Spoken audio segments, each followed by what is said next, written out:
ഞാനിപ്പോൾ ടെക്സസിൽ രണ്ടാമത്തെ മകൾ ഭാവനയുടെ വീട്ടിലാണുള്ളത്. അപ്പോൾ ഇവിടെ അമേരിക്കയിലാകെ ടെസ്ല കാറിൻ്റെ ഒരു വ്യൂഹം തന്നെയാണ്.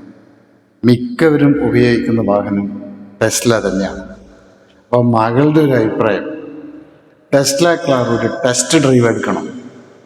അപ്പോൾ പിന്നെ നിഷേധിക്കാൻ കഴിയില്ലല്ലോ എന്ന് കരുതി ടെസ്ല കാർ ഒരു ടെസ്റ്റ് ഡ്രൈവ് എടുക്കാമെന്ന് വിചാരിച്ചു. അങ്ങനെ അതിനുള്ള ശ്രമമാണ്. നോക്കാം നമുക്ക് ടെസ്ല കാറിൻ്റെ പ്രവർത്തനം. ഒന്നാമത് ടെസ്ല കാർ എന്ന് പറയുന്നത് മറ്റുള്ള കാറുകളെ പോലെയല്ല.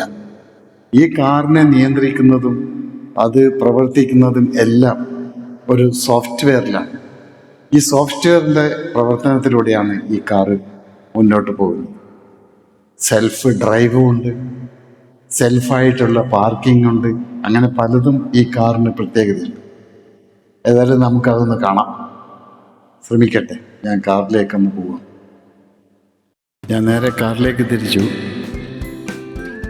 സഹായത്തിന് മൂത്ത മകളുടെ ഭർത്താവ് സുജയ് കുറേ കാലമായി ടെസ്ല കാർ കൊണ്ട് നടക്കുന്നതാണ്. അതുകൊണ്ട് ഇതിൻ്റെ പ്രവർത്തനങ്ങൾ വളരെ വ്യക്തമായും ഭംഗിയായും അറിയാവുന്ന ആളാണ്. ആ ധൈര്യത്തിൽ നേരെ വണ്ടിയിലോട്ട് കയറി. അമേരിക്കയിൽ നിന്ന് ഡ്രൈവ് ചെയ്തിട്ടില്ല എന്ന് വിചാരിക്കേണ്ടെന്ന് കരുതി ഞാൻ കാറിലേക്ക് കയറി. ഡോർ അടക്കുന്നതും തുറക്കുന്നതും എല്ലാം പ്രത്യേകതയാണ്. നോക്കാം.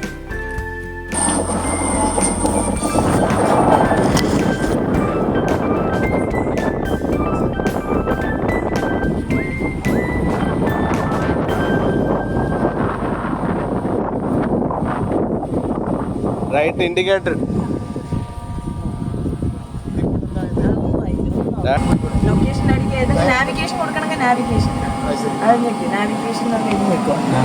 ടെസ്ല കാറിലെ അകത്തെ സ്ക്രീനിൽ സുജയ് വ്യക്തമായി വിശദീകരിക്കാൻ തുടങ്ങി. ആ സ്ക്രീനിലെ പ്രവർത്തനങ്ങൾ നമുക്കത് കേൾക്കാം. ഇപ്പം ഇത് നമ്മുടെ ഡ്രൈവറിൻ്റെ യൂസർ പ്രൊഫൈലാണ്. അപ്പോൾ ഒരു ഡ്രൈവറിന് എങ്ങനെ സെറ്റിങ്സ് വേണമെന്ന് ഓട്ടോമാറ്റിക്കലി സേവ് ആവും. അപ്പോൾ പേരിൽ ഇത് സേവ് ചെയ്തിട്ടുണ്ട്. പിന്നെ ഭാവന മോഹനെ സേവ് ചെയ്തിട്ടുണ്ട്. പിന്നെ ഇത് കാറിൻ്റെ കൺട്രോളാണ്. Lights, parking, on off switch, പിന്നെ ഫോൾഡ് മിറർ, ചൈൽഡ് ലോക്ക്, ഇതെല്ലാം ടച്ചിൽ തന്നെ ചേഞ്ച് ചെയ്യാൻ പറ്റും. പിന്നെ വൈപ്പർ ഓൺ ഓഫ്, ഓട്ടോ കൊടുത്ത് ഓട്ടോമാറ്റിക് മഴ വരുമ്പോൾ ഓൺ ആയിക്കോളും. അപ്പം മിററിൻ്റെ അഡ്ജസ്റ്റ്മെൻറ്റ് നമ്മൾ മറ്റേ കാറിലൊക്കെ സൈഡിലുണ്ടാവും അഡ്ജസ്റ്റ് ചെയ്യാൻ. ഇതിപ്പോൾ ഇവിടെയാണ്. എങ്ങോട്ട് കൊണ്ടുപോകണമെന്ന് സെറ്റ് ചെയ്യാൻ പറ്റും. ടച്ചിലാണ് എല്ലാം. അതേപോലെ സ്റ്റിയറിംഗിൻ്റെ അഡ്ജസ്റ്റ്മെൻറ്റ്. കാർ വാഷ് പോകുമ്പോൾ കാർ വാഷ് സെലക്ട് ചെയ്താൽ അത് ഓട്ടോമാറ്റിക് കാറിന് അറിയാം അത് കാർ വാഷ് ചെയ്യാൻ പോവുകയാണെന്ന്.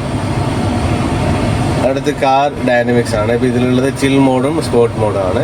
ചിൽ മോഡാണെങ്കിൽ കാർ ഒരു ആ ചിൽ മോഡിൽ പോകും, സ്പീഡെല്ലാം അധികം പോവാണ്ട്. സ്പോർട്സ് മോഡിലാണെങ്കിൽ കാർ നല്ല സ്പീഡായിട്ട് പോകും. സ്റ്റീറിംഗ് വെയിറ്റ് ലൈറ്റായിട്ട് തോന്നും, സ്റ്റാൻഡേർഡ് ഹെവി. പിന്നെ ഇത് ട്രാക്ക് ഉള്ളവർക്കേ ആവശ്യമുള്ളൂ. Stopping mode hold. അപ്പോൾ അപ്ലൈ ബ്രേക്ക് ചെയ്യുമ്പോൾ നമ്മൾ ബ്രേക്ക് അപ്ലൈ ചെയ്യുമ്പോൾ റീജനറേറ്റ് ചെയ്യാൻ വേണ്ടി പവർ ജനറേറ്റ് ചെയ്യും ഓട്ടോമാറ്റിക്കലി. അപ്പോൾ നമ്മൾ കാല് എക്സലേറ്റർ, ഇവിടെ എക്സലേറ്റർ മാത്രമേ ഉള്ളൂ, എടുക്കുമ്പോൾ ഓട്ടോമാറ്റിക്കായിട്ട് റീജനറേറ്റ് ബ്രേക്ക് അപ്ലൈ ചെയ്യും. അപ്പോൾ അപ്ലൈ ചെയ്യുമ്പോൾ പവർ ജനറേറ്റ് ആകും. അതിനാണ് ചാർജ് ആവുന്നില്ല കേട്ടോ. ചാർജിങ് ലിമിറ്റാണ് ഇത്. ഇപ്പോൾ വളരെ ചാർജ് കുറവാണ്. ചാർജ് കുത്തിയിരിക്കുകയാണ്, നമ്മൾ ടെസ്റ്റ് ചെയ്തുകൊണ്ടിരിക്കുകയാണ്. Stop charging, start charging. പിന്നെ ഓട്ടോ പൈലറ്റ് ഫീച്ചേഴ്സ് വണ്ടിയിൽ ഫുൾ സെൽഫ് ഡ്രൈവിംഗ് ഉണ്ട്. ഓട്ടോമാറ്റിക്കലി നമ്മളൊരു അഡ്രസ്സ് കൊടുത്താൽ ഓട്ടോമാറ്റിക്കലി ഡ്രൈവ് ചെയ്ത് ആ അഡ്രസ്സിലേക്ക് കാർ എത്തിക്കും. നമ്മൾ ജസ്റ്റ് കണ്ണ് സ്ട്രൈറ്റ് ആയിട്ട് നോക്കണം, നമ്മളെ കണ്ണ് വാച്ച് ചെയ്യും. അതുപോലെ സ്റ്റിയറിംഗ് കൺട്രോളും കൈ വെക്കണം. കൈ നമ്മൾ 1 മിനിറ്റിന് കൂടുതൽ അല്ലെങ്കിൽ 40 സെക്കൻഡ്സിന് കൂടുതൽ കൈ വെക്കാണ്ടെന്നാൽ അത് അലേർട്ട് വരും കൈ വെക്കാൻ വേണ്ടി. കൈ വെക്കണമെന്നേ ഉള്ളൂ. ജസ്റ്റ് നമ്മൾ ഉറങ്ങരുത്, വേറെ ഒരു ആക്ടിവിറ്റിയും ചെയ്യരുത്, ശ്രദ്ധയുണ്ടാവണം. അപ്പം സ്പീഡ് ലിമിറ്റ് വാർണിംഗ് സൗണ്ട് വരാനാണ്. അപ്പോൾ സ്പീഡ് ലിമിറ്റ് 50 ആണെങ്കിൽ 51 പോകുമ്പം അത് സൗണ്ട് ഉണ്ടാകും. സ്പീഡ് ലിമിറ്റ് ചെയ്ത് വെക്കാൻ നമുക്ക് അല്ലേ?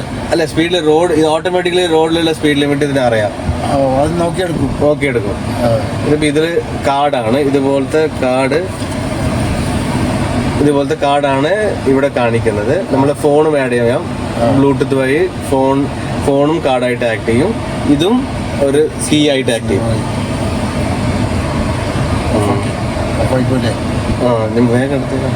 ലൈറ്റ്സ്, അതുപോലെ ലൈറ്റ്സിൻ്റെ കൺട്രോളാണ് ഇത്. ഹെഡ് ലൈറ്റ്സ്, ഫ്രണ്ട് ഫോഗ് ഉണ്ടെങ്കിൽ അത് തന്നെ ഓട്ടോ ഡ്രൈവിൽ നമ്മൾ ചെയ്യുമ്പം അഡ്രസ്സ് കൊടുക്കും. ആദ്യം എവിടെയാണ് പോകേണ്ടതെന്ന് വെച്ചാൽ അഡ്രസ്സ് കൊടുത്തതിന് ശേഷം ഈ ലിവർ താഴോട്ട് പുള്ള് ചെയ്യുക. അപ്പോൾ താഴോട്ട് പുള്ള് ചെയ്യുമ്പം ഓട്ടോമാറ്റിക്കലി അത് ഓട്ടോ ഡ്രൈവിലേക്ക് പോകും. അഡ്രസ്സ് കൊടുത്താൽ അത് ആ അഡ്രസ്സിലേക്ക് കൊണ്ടുപോകും. ഈ താഴോട്ട് ഡ്രൈവിലുണ്ടായിട്ട് ഒന്നും കൂടി താഴോട്ട് പോകുമ്പോൾ ഓട്ടോമാറ്റിക് ഡ്രൈവ്, കുറേ മുകളിലോട്ട് പോകും റിവേഴ്സ്. അപ്പോൾ ഡ്രൈവിൽ പോകുന്ന സമയത്താണ് നമ്മളിത് മാറ്റേണ്ടത്. ഓട്ടോ ഡ്രൈവ് ആദ്യം ഡ്രൈവിലിടണം, എന്നിട്ട് അത് ഓട്ടോ ഡ്രൈവ് ആക്കാൻ പറ്റും. അത് വണ്ടി മൂവ് ചെയ്യണം. വണ്ടി മൂവ് ചെയ്യണം. Okay okay. ഇത് ഡാഷ് ക്യാം, നല്ല 4 സൈഡ് ക്യാമറ. ശരി. ബാക്ക് സൈഡ് അല്ലേ? Back side. ഫ്രണ്ട് ഉണ്ടോ? ഫ്രണ്ടിലില്ല.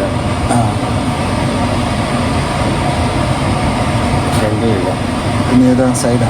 സൈഡ് ബാക്കിലുണ്ടാവുന്നു. ബാക്കാണല്ലോ വരുന്നത്. ബാക്കാണ് കാണിക്കുന്നത്. സൈഡ് രണ്ടും ഉണ്ട്. സൈഡ് രണ്ടും അവിടെ തന്നെ കാണിക്കുന്നുണ്ടല്ലേ?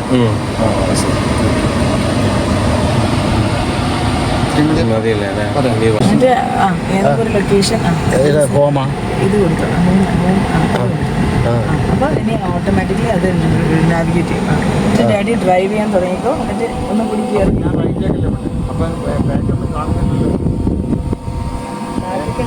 ഇതിൽ കാണുന്നില്ല. ഓ കാണുന്നില്ല, ഇതിൽ കാണുന്നില്ല. ഇപ്പോൾ ഡാഡിൻ്റെ സൈഡിൽ വല്ല റിവേഴ്സിനകത്ത് കാണുന്നല്ലേ ഒന്ന് കാണിച്ചു. റിവേഴ്സ് കാറിന്റെ റിവേഴ്സ് റിവേഴ്സ് ഡാഡി ഞെക്കിയ ബാക്ക് മുഴുവൻ കാണും. ഇതിപ്പോൾ ഡാഡി ഇൻഡിക്കേറ്റർ ഇട്ടുകൊണ്ട് ഈ സൈഡ് മാത്രമേ കാണുന്നത്. ഡാഡി ഏത് സൈഡ് ഇൻഡിക്കേറ്റർ ഇട്ടോ ആ സൈഡ് ക്യാമറ വരും. അപ്പം നമുക്കിപ്പോൾ ഇങ്ങനെ റൈറ്റിലേക്ക് പോകാൻ പറ്റുമോ?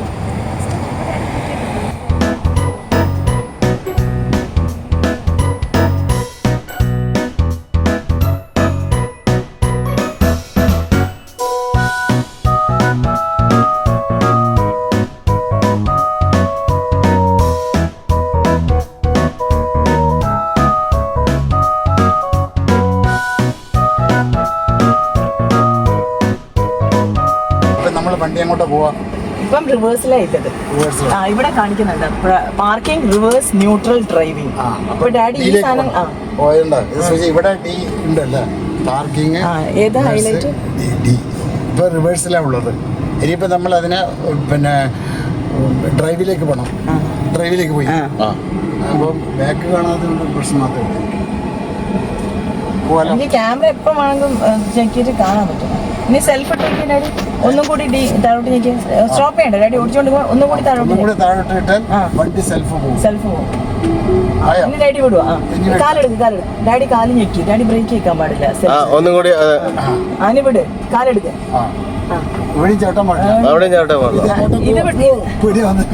ഡാഡി പേടിക്കണ്ട. ഡാഡി സ്റ്റിയറിംഗിൽ ഹാർഡ് കൊടുക്കണ്ട.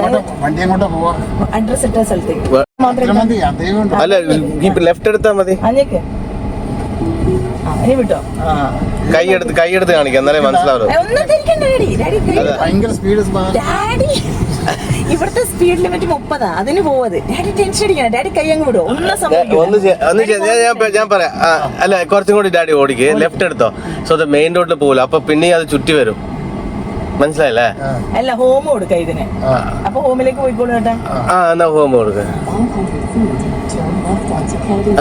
ഒന്നും പേടിക്കണ്ട. ഡാഡി പേടിക്കണ്ട. ഡാഡി ഞെക്ക്. ഓട്ടോ ഡ്രൈവിംഗ് കൊടുക്ക്. ഇനി വിട്. അതന്നെ ഫൈൻഡ് ഔട്ട് ചെയ്യുന്നുണ്ട്. ലൈറ്റ് ആയിട്ട് ടച്ച് ചെയ്താൽ മതി. കണ്ട ഡാഡിന്റെ കാലിലൊന്നും കാലൊന്നും എടുത്ത് കാലിലൊന്നും ഒന്നുമില്ല. ഡാഡി പേടിക്കണ്ട, ഒന്നും ഉണ്ടാവില്ല.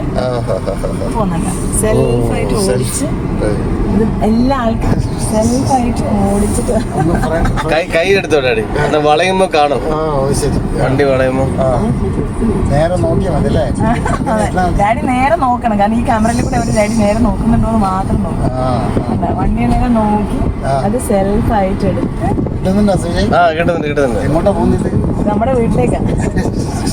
ഇതിപ്പോ ഞാൻ ഇവിടെ സ്റ്റോപ്പിൽ സ്റ്റോപ്പ് ചെയ്യുന്നു, ആ വണ്ടികളെല്ലാം അത് നോക്കുന്നു, എന്നിട്ട് അതിന്റെ സമയമാകുമ്പോ അത് പോകും. വീണ്ടും പോകും. ദേ വണ്ടി സ്റ്റിയറിംഗ് തിരിയുന്നുണ്ട്. അങ്ങനെ പോകുന്നല്ലേ? വെറുതെ ഇരുന്നാ മതി. ഇനി ഇവിടുന്ന് സ്റ്റോപ്പ് ചെയ്യുന്നു അല്ലേ? ഇവിടെ സ്റ്റോപ്പാണ്. അത് തിരിക്കും ഇപ്പൊ വണ്ടി വരുന്നുണ്ട്. വണ്ടി വരുന്നുണ്ടെങ്കിൽ അത് നോക്കും. അത് അതിന്റെ ലൈനില് വണ്ടിയുടെ ലൈനിൽ നമ്മൾ പിടിക്കൊന്നും വേണ്ട, നേരെ വീട്ടിലേക്ക് പോയിക്കോളൂ. വീടിന്റെ ഉള്ളിലേക്ക് പോലെ വീടിന്റെ പുറത്ത് വരെ അത് എത്തിയിട്ട് അവിടെ ഡെസ്റ്റിനേഷൻ എത്തിയിരുന്നു. ഡെസ്റ്റിനേഷൻ വന്നില്ലേ? റിവേഴ്സ് വന്നു, റിവേഴ്സ് എടുത്തു. എല്ലാം ഇവിടെ കാണിക്കും ആരൊക്കെ സീറ്റ് ബെൽറ്റ് ഇട്ടിട്ടില്ല. എല്ലാം ഇവിടെ ഇങ്ങനെ ഞാനിപ്പോൾ ഊരിയപ്പോൾ അത് റെഡ് ആയിട്ടുണ്ട്. ഞാനിട്ടാ അത് ലെഫ്റ്റ് ഇൻഡിക്കേറ്റർ ഇടുവോ? ഡ്രൈവ് എന്നിട്ട് താഴോട്ട്. എന്നിട്ട് ഇതായിട്ട് പോയിക്കാം.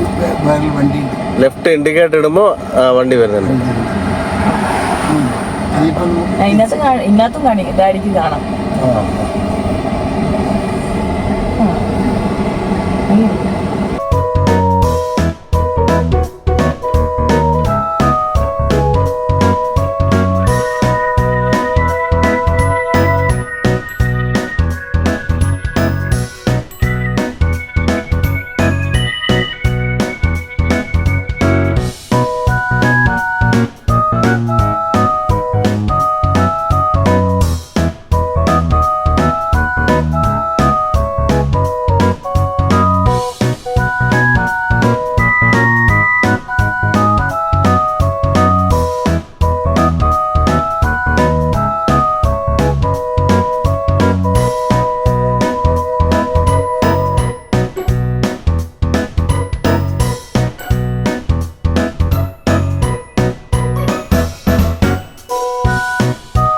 ടെസ്ല കാർ ഇത്രയും എളുപ്പമാണെന്ന് മനസ്സിലായി.